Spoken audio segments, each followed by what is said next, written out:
Je m'appelle Pierre Lemaire, 68 ans, ancien notaire à Lyon, retraité depuis peu. J'ai passé ma vie à lire des actes, à écouter des gens se déchirer pour quelques mètres carrés ou un mot mal placé dans un testament. Je croyais tout avoir vu, jusqu'à ce que je devienne moi le défunt de mon propre dossier. Ce matin-là, j'étais allongé dans une chambre blanche à la clinique Saint-Roch. Les rideaux étaient tirés, l'air sentait l'eau de Javel et les fleurs fanées. J'entendais les pas discrets du personnel, les chuchotements dans le couloir. Il ne passera pas la nuit, disait une voix. Je l'ai reconnue. C'était celle du médecin, et juste après, celle de ma belle-fille. Alors, on doit prévenir la banque. Je n'ai rien dit. J'ai compris. Ma mort les arrangeait. Mon fils, Julien, restait silencieux, le regard fixé sur le sol. C'était un homme droit, du moins je le croyais. Claire, sa femme, tenait déjà son téléphone. J'ai aperçu sur l'écran la page d'un notaire de Paris. Elle tapait quelque chose, peut-être un message. Le décès sera confirmé demain. À ce moment-là, j'ai su qu'il fallait me taire, respirer moins fort, faire semblant d'être plus faible encore. C'est une vieille habitude. Quand on veut comprendre la vérité, il faut d'abord écouter. Le soir venu, j'ai demandé un verre d'eau. Claire m'a répondu d'un ton doux. Non, Pierre, il ne faut pas te fatiguer. Repose-toi. Tout est déjà réglé. Tout. Quoi? Je ne savais pas encore ce qu'elle voulait dire, mais son sourire m'a glacé plus que la perfusion dans mon bras. Quelques jours plus tard, j'ai quitté la clinique. Officiellement, j'étais en convalescence. En réalité, j'étais prisonnier dans ma propre maison. Claire avait fait changer les serrures pour ma sécurité. Julien travaillait tard, très tard. Et moi, je signais des papiers sans trop comprendre pourquoi. Un mandat de gestion, disait-elle. Juste pour m'aider à payer les factures, je l'ai laissé faire. Trop faible pour discuter, trop curieux pour protester. Je notais tout, les dates, les montants, les mots qu'elle employait. Patrimoine, succession anticipée, clause de réversion. Elle parlait comme une professionnelle, et pour cause, Claire travaillait dans une agence immobilière spécialisée dans les biens de succession. Un soir, j'ai surpris une conversation dans la cuisine. Julien chuchotait. Tu es sûr de la signature? Parfaite, répondait-elle. Même l'encre vient de son bureau. Ils parlaient de moi comme d'un dossier clos. C'est cette nuit-là que j'ai ouvert le tiroir de mon ancien bureau. Sous un paquet de lettres d'Élise, ma défunte épouse, j'ai trouvé ce que Claire avait oublié, la clé USB où j'avais sauvegardé mes derniers actes notariés.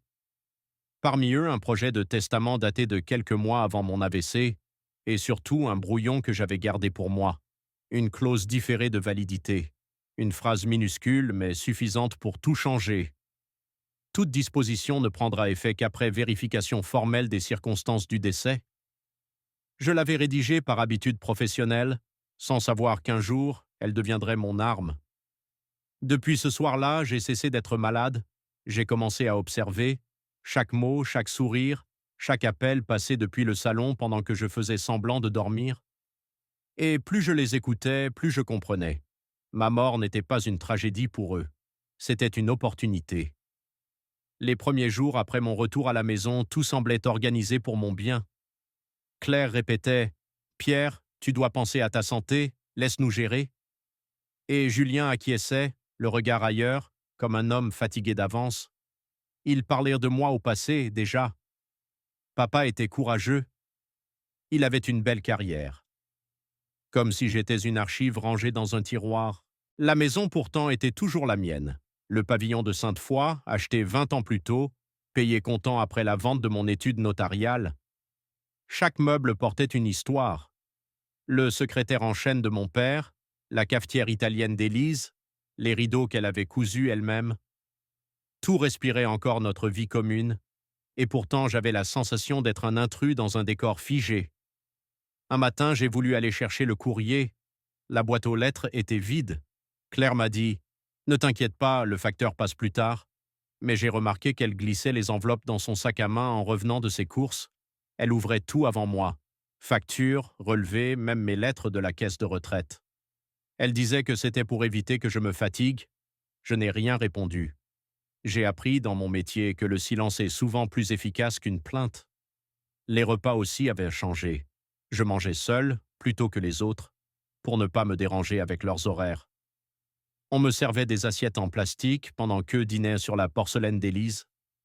Je reconnaissais le bruit des couverts, les rires étouffés dans la salle à manger, les discussions qu'on arrêtait net quand j'entrais. La première fois que j'ai surpris mon prénom, c'était un soir d'hiver. Je me suis arrêté dans le couloir. La porte était entr'ouverte. Claire disait « S'il rechute, on pourra accélérer la procédure. » Julien, tu crois que le notaire acceptera de valider sans certificat? Je m'en occupe. Il a confiance. J'ai reculé sans bruit. Le cœur battait lentement comme une horloge qui retarde, mais la pensée était claire. Il préparait quelque chose. Je ne savais pas encore quoi, mais j'avais déjà ma première preuve, la voix tremblée de mon fils, celle d'un homme qui ment mal. À partir de ce jour, j'ai tout noté. Pas sur du papier. Il fouillait parfois mon bureau, mais dans ma mémoire, cette mémoire qu'il disait défaillante. Lundi, Julien retire de l'argent sans justificatif. Mercredi, Claire reçoit un appel d'un agent d'assurance. Je me souvenais des horaires, des mots, même des odeurs, le parfum vanillé qu'elle mettait quand elle mentait. C'est une habitude de notaire. On remarque les détails avant les grandes lignes. Une semaine plus tard, j'ai découvert qu'ils avaient vendu ma voiture. Officiellement, trop dangereuse pour moi. Je l'ai appris en voyant un inconnu partir avec. Claire m'a expliqué « On t'achètera quelque chose de plus sûr. » Je n'ai jamais revu la voiture ni l'argent de la vente. Le soir, je restais dans ma chambre, écoutant les bruits de la maison, le cliquetis des verres, les notifications de leur téléphone, la télévision allumée tard. Parfois, j'entendais Claire parler bas dans le salon. Elle prononçait des mots qui n'appartenaient pas au langage des familles, procuration, clause de transfert, acte authentique. Je les connaissais trop bien. Un dimanche, j'ai feint une sieste. J'ai laissé la porte entr'ouverte, juste assez pour voir le reflet de l'écran de son ordinateur portable. Elle scannait un document avec mon nom. J'ai distingué ma signature, ou plutôt une imitation maladroite. Un L trop droit, une encre trop noire. Je me suis souvenu du bruit du stylo, du glissement régulier sur le papier. Ce n'était pas ma main. Elle avait copié une signature de mes anciens dossiers, peut-être depuis un acte de vente oublié dans mes archives. Cette nuit-là, j'ai compris que la partie n'était plus familiale. C'était une affaire juridique, froide, calculée, et j'étais la victime consentante pour l'instant. Je n'avais plus accès à mon compte en ligne, mot de passe changé. Elle disait que la banque avait mis à jour le système. Les relevés disparaissaient avant que je puisse les lire. Même mes appels étaient filtrés. Julien avait installé une application de contrôle parental sur mon téléphone pour éviter les arnaques. Ironie parfaite. Les seuls escrocs vivaient sous mon toit. Un après-midi, le voisin, M. Bérard, m'a croisé au portail. « Alors, Pierre, on ne te voit plus au café. »« Claire préfère que je me repose, » ai-je répondu. Il m'a regardé longuement, puis a murmuré « Tu sais, on parle beaucoup dans le quartier. On dit que tu vends la maison. » J'ai souri. « Ah oui? Et à qui? »« Un promoteur de Paris, paraît-il. » Je suis rentré sans répondre. Le soir même, j'ai vu Claire téléphoner dans le jardin, la voix basse, nerveuse. Une phrase m'a suffi. « Oui, l'acte sera signé dès que le décès sera confirmé. » Le mot décès a résonné comme un coup de marteau. Cette nuit-là, je n'ai pas dormi. J'ai pris un vieux carnet de notes, celui que j'utilisais autrefois pour mes clients les plus complexes, et j'ai recommencé à écrire. Pas pour la justice, elle viendrait plus tard, mais pour garder la tête claire. J'ai consigné chaque fait, chaque incohérence, chaque nom de personne entendue. J'ai même noté la marque de son parfum, le modèle de son téléphone, le code partiel aperçu sur l'écran de la banque. Pas de haine, juste de la précision. Quand on est notaire, on apprend que les mensonges laissent toujours une trace, une date, une écriture, une odeur d'encre. Et quand on a été marié 40 ans à une femme honnête, on reconnaît l'odeur du mensonge à la première bouffée d'air. À l'aube, j'ai ouvert la fenêtre. Le jardin sentait encore la pluie. J'ai pensé à Élise, à ce qu'elle aurait dit. « Observe, Pierre, ne te défends pas trop tôt. » Alors j'ai observé. Chaque geste, chaque silence, chaque sourire. Je savais que le moment viendrait où il se croirait à l'abri. Et c'est ce jour-là que j'allais commencer à reprendre ce qui m'appartenait. ma maison, ma dignité et la vérité. Les jours qui ont suivi furent étranges. Claire pensait avoir tout verrouillé, et peut-être avait-elle raison pour un homme ordinaire. Mais je n'étais pas un vieil homme distrait. J'étais un notaire à la retraite, et j'avais rédigé plus de 1000 testaments au cours de ma vie. Je savais comment dissimuler la vérité dans la clarté d'un texte, et comment la retrouver entre les lignes d'un mensonge. J'ai commencé par ce qu'elle avait négligé, les papiers anciens. Elle avait vidé mes tiroirs, mais elle n'avait pas fouillé les chemises bleues du bas, celles où j'entassais les copies carbone de mes actes notariés. J'y ai retrouvé un vieux cachet de cire, quelques notes manuscrites, et surtout un brouillon signé de ma main, la clause différée. Une seule phrase, mais elle suffisait à bloquer tout transfert de propriété en cas de décès douteux. Je l'ai relue 3 fois, lentement, comme un homme qui retrouve une arme oubliée. Je savais que le temps jouait contre moi. Chaque jour, Claire me faisait signer de nouveaux papiers. Elle disait « Ce sont des formalités, Pierre. La banque réclame ta confirmation. » Je signais parfois exprès pour voir ce qu'elle allait en faire. Et je notais tout, la date, la couleur du stylo, le type de papier, le timbre fiscal. Chaque signature volontairement imparfaite deviendrait une comparaison utile, le moment venu. Une après-midi, pendant qu'elle faisait ses courses, je suis sorti discrètement. Je marchais lentement, appuyé sur ma canne, jusqu'à la cabine téléphonique de la place du marché. Oui, une vraie cabine, encore là, devant la boulangerie. J'y ai appelé un vieil ami, Michel, ancien stagiaire de mon étude, devenu notaire à Nancy. « Pierre? Bon sang, on te disait mort !» J'ai souri. « Pas encore, mais je pourrais le devenir pour de bon si tu ne m'aides pas. » Nous avons parlé peu, mais clairement. Je lui ai expliqué la situation, les signatures, les comptes, la maison. Il a compris tout de suite. « Tu veux que je dépose une clause sous scellé ?»« Exactement. Et discrètement. »« Tu as ma parole, Pierre. » C'était tout ce qu'il me fallait. Un témoin juridique, en dehors de Lyon, hors d'atteinte de Claire. De retour chez moi, je devais faire comme si de rien n'était. Claire était assise au salon, un dossier sur les genoux. « Où étais-tu passé ?» J'ai voulu marcher un peu. Le médecin m'a dit que c'était bon pour la circulation. Elle a plissé les yeux. Elle ne me croyait qu'à moitié. Mais elle n'a rien dit. C'est le silence qui trahit toujours les coupables. Les jours suivants, j'ai observé les allées et venues. Un homme en costume venait souvent le soir quand Julien n'était pas là. Un conseiller bancaire, apparemment. Je notais son nom sur sa mallette, Dubreuil, Crédit Lyonnais. Il parlait bas dans le salon, parfois jusqu'à tard. Une nuit, j'ai laissé mon téléphone posé sur la table, en mode enregistrement. Ce que j'ai entendu ensuite ne laissait plus de doute. Claire disait « Le transfert doit être prêt avant la fin du mois. Après, il sera officiellement déclaré décédé. » Le lendemain matin, elle m'a trouvé souriant. Elle croyait que la faiblesse m'avait adouci. En réalité, je venais d'obtenir ma première preuve sonore. Mais je ne pouvais pas me contenter d'un enregistrement. Il me fallait des traces matérielles, officielles. Alors j'ai mis en place ma méthode. Chaque fois que Claire me demandait de signer un document, je faisais une photocopie discrète, grâce à la vieille imprimante du bureau d'Élise. J'en glissais une copie dans une enveloppe Kraft que je déposais le lendemain dans la boîte de Michel à Nancy, par courrier recommandé. 3 semaines plus tard, il en avait reçu 7. 7 preuves de manipulation, fausse procuration, signature détournée, transfert de compte, tout. Claire, de son côté, se croyait de plus en plus puissante. Elle contrôlait mes appels, mon courrier, mes repas. Elle m'appelait « cher disparu » en riant. Une ironie qui, à force, devint son tic nerveux. Mais elle ignorait que le disparu tenait un journal, enregistrait chaque rire et chaque mensonge. Le soir, je me parlais à voix basse pour garder la raison. « Ne te précipite pas, Pierre. Un plan se bâtit comme un testament, ligne après ligne. » J'écrivais à la lumière d'une petite lampe de chevet, la même qu'Élise utilisait pour lire ses romans policiers. Et chaque fois que je relisais mes notes, je voyais plus clair. Étape 1. Laisser croire à ma faiblesse. Étape 2. Accumuler les preuves légales. Étape 3. Disparaître au bon moment. Un soir, Julien est venu me voir. Il paraissait nerveux. « Papa, Claire dit que tu refuses de signer les papiers. » « Lesquels ?»« Le transfert de gestion du compte immobilier. C'est juste une formalité. J'ai posé ma main sur son bras.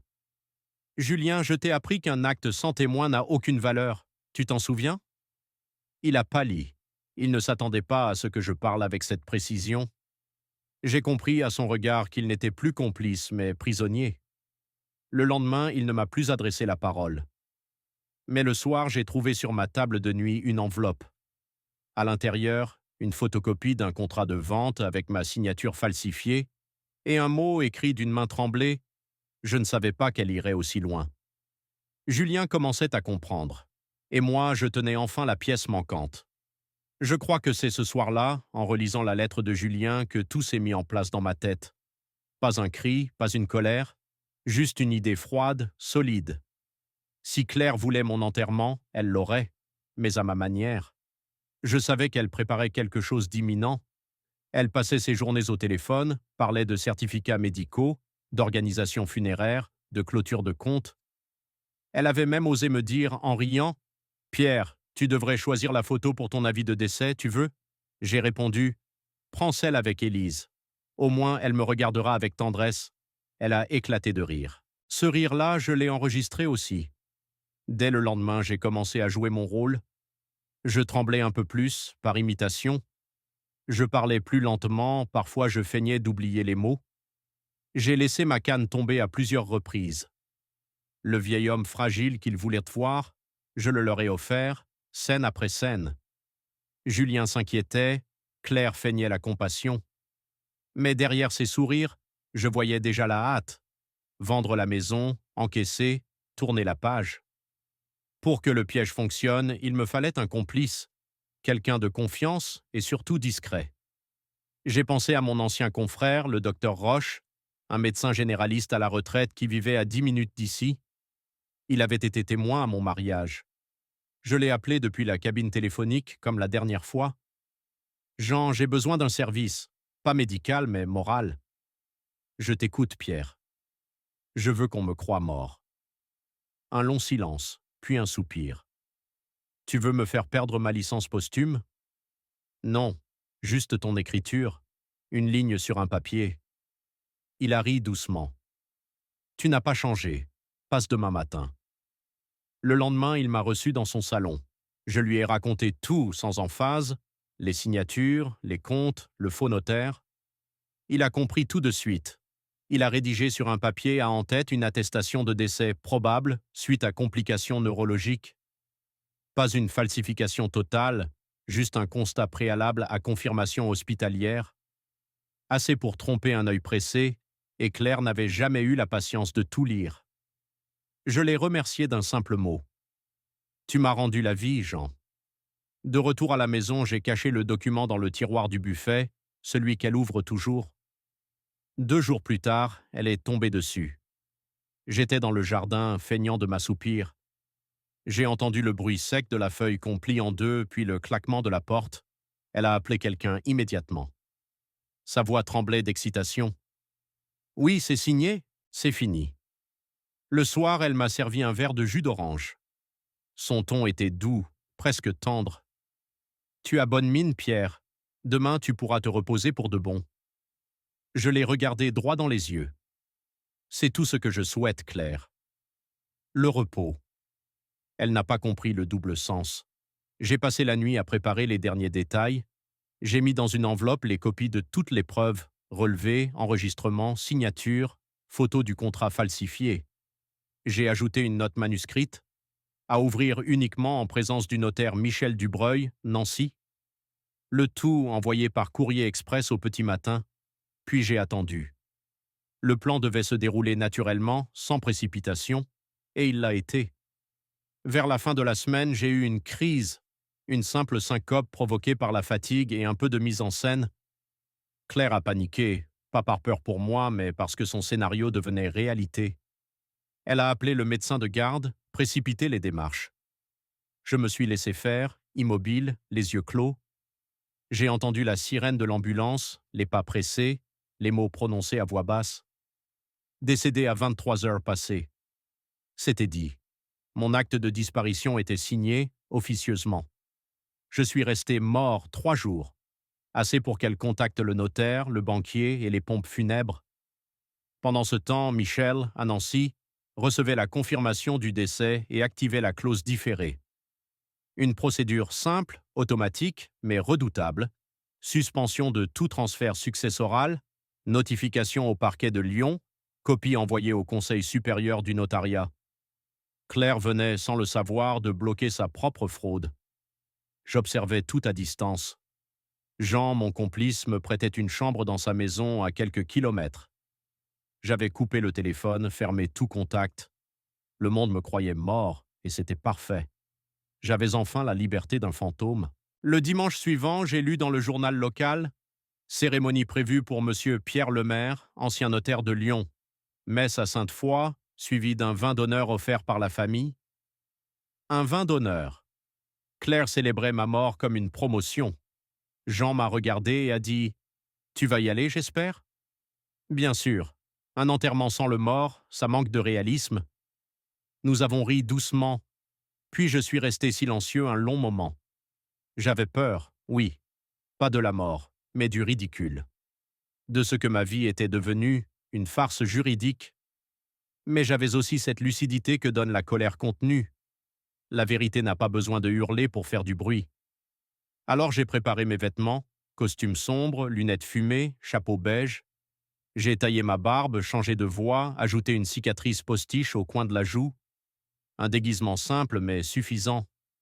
Personne ne regarde les visages pendant un deuil, tout le monde regarde le cercueil. Je suis parti le matin même de la cérémonie, conduit par Jean.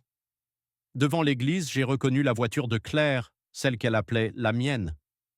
Elle parlait fort, entourée d'amis, des verres à la main. J'ai entendu son rire, ce même rire qui résonnait dans mes cauchemars depuis des semaines. Elle disait « Il aurait adoré ce soleil ». J'ai souri. Elle avait raison. Le soleil brillait et j'étais bien vivant.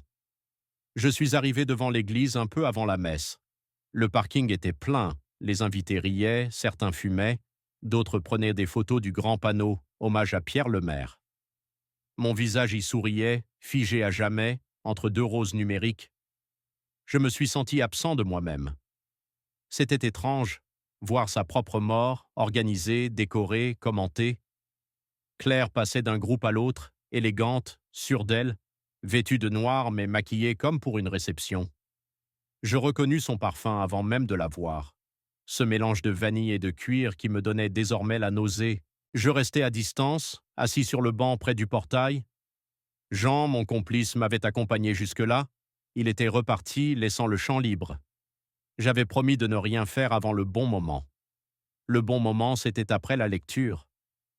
À l'intérieur, le prêtre parlait d'honnêteté, de famille, de paix retrouvée. Des mots creux pour une assemblée pleine d'hypocrisie.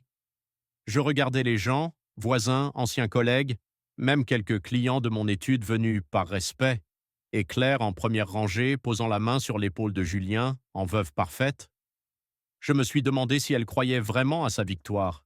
Elle avait tout, la maison, les comptes, le contrôle, sauf la vérité. La cérémonie s'est achevée dans un parfum d'encens et de murmures. À la sortie, j'ai vu un attroupement devant le corbillard. Claire souriait encore, répondant aux condoléances d'une voix mielleuse. Puis un homme en costume sombre s'est approché, le clerc de l'étude Dubreuil, envoyé de Nancy. Il tenait une serviette en cuir et portait un regard froid, professionnel. « Madame Claire Lemaire ?»« Oui » répondit-elle sur la défensive. « Je suis mandaté pour la lecture préalable de l'acte successoral de feu, monsieur Pierre Lemaire. » Le mot « feu » m'a fait rire intérieurement. Feu, certes, mais encore assez brûlant pour consumer quelques illusions. Claire a voulu repousser la lecture à plus tard, prétextant l'émotion. Mais le clerc a insisté. Le testament stipule expressément que la lecture doit se faire en présence de tous les héritiers et immédiatement après la cérémonie. Un léger silence a traversé la foule. Les curieux se sont rapprochés.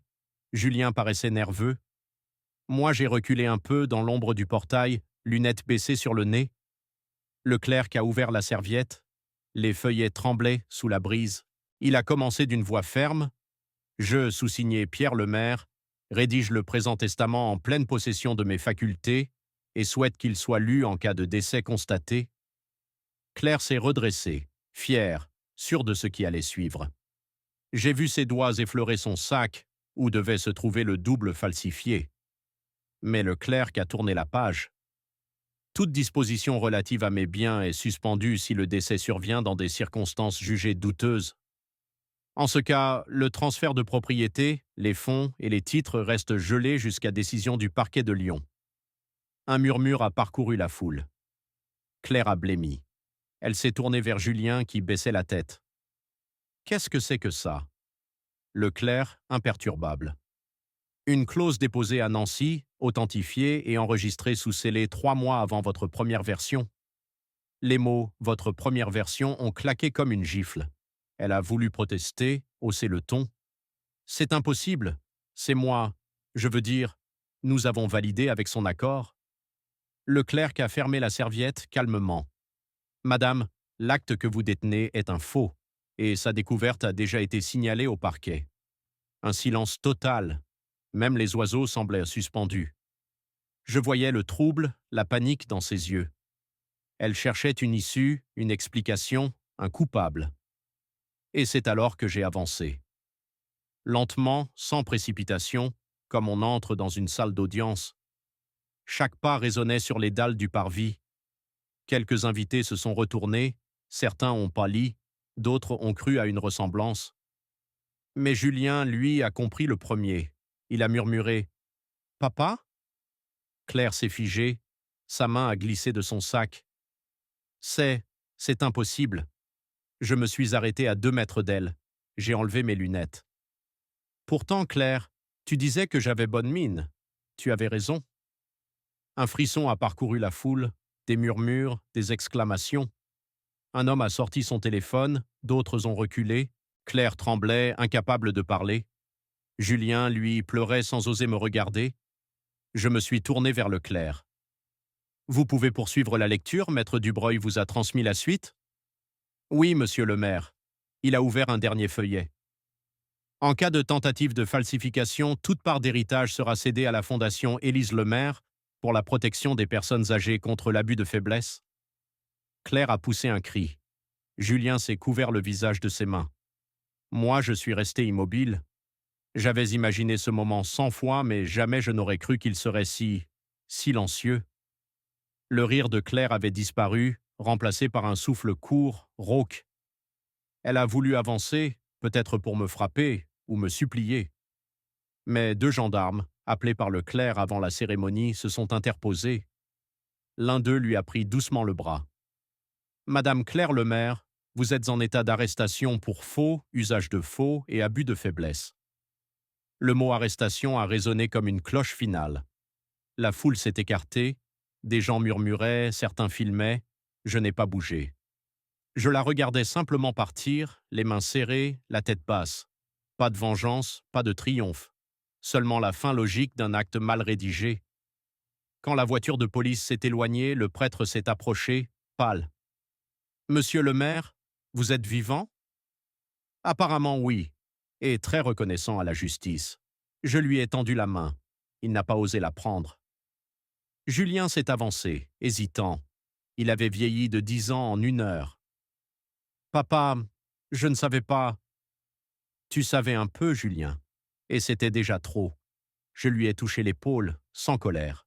« Maintenant, tu vas apprendre à vivre sans mensonge.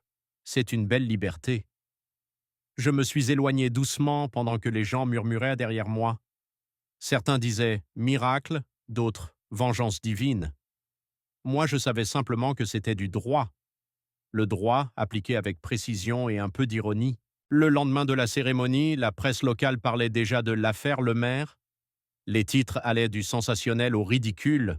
Un mort ressuscite à son propre enterrement. La veuve trop pressée. L'affaire du notaire fantôme. J'ai lu les journaux sans émotion particulière. J'avais passé trop d'années à voir les scandales naître et mourir dans les colonnes judiciaires. Cette fois, c'était simplement mon nom à la place des autres. Ironie du destin. Claire, elle, n'a pas eu le temps de savourer sa célébrité. La police a perquisitionné la maison dès le lendemain. Ils ont trouvé tout ce qu'il fallait. Les faux documents, les transferts bancaires, même le brouillon du testament falsifié avec ses notes griffonnées en marge. Julien a tout remis de lui-même. Il a signé une déposition complète, avouant qu'il avait fermé les yeux, qu'il n'avait pas eu la force de s'opposer. Je n'ai pas demandé à le voir. Je savais qu'il souffrait plus de sa honte que de la perte d'un héritage. Le parquet de Lyon a ouvert une enquête pour faux, usage de faux et abus de faiblesse. Quelques mois plus tard, le jugement a été rendu. Claire a écopé de 3 ans de prison ferme et de 5 ans d'interdiction professionnelle. Son avocat a plaidé le stress, la pression financière, l'amour du mari. La juge a répondu « L'amour ne donne pas le droit de signer à la place d'un mort. » Tout était dit. Pendant ce temps, j'ai vendu la maison. Je n'y voyais plus un refuge, mais une scène de théâtre trop bien décorée. Chaque pièce me rappelait un mensonge, chaque tiroir un silence. J'ai acheté un petit appartement à Nancy, près du bureau de mon ami Michel. Une vie simple, un balcon, quelques plantes, une radio et la paix. Julien m'a écrit une fois, une lettre courte, maladroite. Il disait qu'il voulait comprendre, réparer. Je lui ai répondu avec une phrase « On répare en silence, pas en promesse ». Il ne m'a plus recontacté, mais il m'envoie une carte chaque Noël, c'est suffisant. Le pardon n'est pas un papier signé, c'est un rythme retrouvé. Certains soirs, je repense encore à cette journée d'enterrement, au visage, au murmure, au rire de Claire juste avant la lecture. Pas par nostalgie, mais par curiosité. Comment une personne peut-elle croire qu'on efface une vie avec un faux document? J'ai vu tant de familles se déchirer pour un héritage, mais jamais avec une telle légèreté. La cupidité, c'est une maladie discrète. Elle commence comme un projet et finit comme une condamnation. La presse a vite oublié l'histoire. On est passé à d'autres scandales, d'autres morts plus photogéniques. Mais dans mon quartier, certains m'appellent encore « le revenant ». Ça me fait sourire. Après tout, j'ai survécu à mon propre décès. Ce n'est pas donné à tout le monde. Je vis lentement désormais. Le matin, je vais chercher mon pain à la boulangerie, j'échange quelques mots avec la vendeuse. Je lis le journal au café, à la même table, toujours près de la fenêtre. Parfois, un client me reconnaît, me demande si c'était vrai toute cette histoire. Je réponds toujours la même chose. Tout ce qui est écrit est vrai, mais pas tout ce qui est vrai doit être écrit. Michel passe me voir souvent. Nous parlons peu du passé, beaucoup du jardin, du vin, du temps. Il m'appelle le fantôme légal. C'est devenu une blague entre nous. Il dit que je suis la preuve vivante que le droit peut ressusciter un homme. Je dis que c'est surtout la bêtise qui m'a rendu immortel. 1 an après le procès, j'ai créé une petite fondation, comme le prévoyait la clause, la fondation Élise Lemaire, pour aider les personnes âgées victimes d'abus de confiance. Je reçois parfois des lettres, des histoires de familles déchirées, de signatures volées, de solitude trahie. Je les lis toutes, et chaque fois je ressens la même chose. La dignité, ça ne se défend pas en criant. Ça se reconstruit lentement, acte par acte, mot par mot. Je garde dans une boîte en bois les copies des documents qui ont tout déclenché. Pas comme trophée, mais comme rappel. La vérité, ce n'est pas la lumière, c'est le détail. Un chiffre, une phrase, une signature qui ne penche pas dans le bon sens. Parfois, la nuit, je me réveille encore avec le bruit du papier qu'on plie, celui que Claire avait trouvé dans le buffet. Je revois son sourire, son assurance, et puis le silence après la lecture. Ce silence-là, je ne l'oublierai jamais. Ce n'était pas celui de la honte ni de la peur, c'était le silence de la justice, enfin rendue. Aujourd'hui, je n'attends plus rien, ni excuses déguisées. La vie m'a rendu le seul bien que je croyais perdu, la tranquillité. Et parfois, quand le soleil tombe sur les toits de Nancy, je sors sur le balcon avec un verre de vin et je repense à la phrase que j'ai dite à Claire ce jour-là, sur le parvis de l'église. « Tu avais raison, Claire, il fait beau et je suis bien vivant. » Je souris, parce que c'est vrai, et parce qu'il n'y a pas de meilleure vengeance que d'être encore là pour le dire.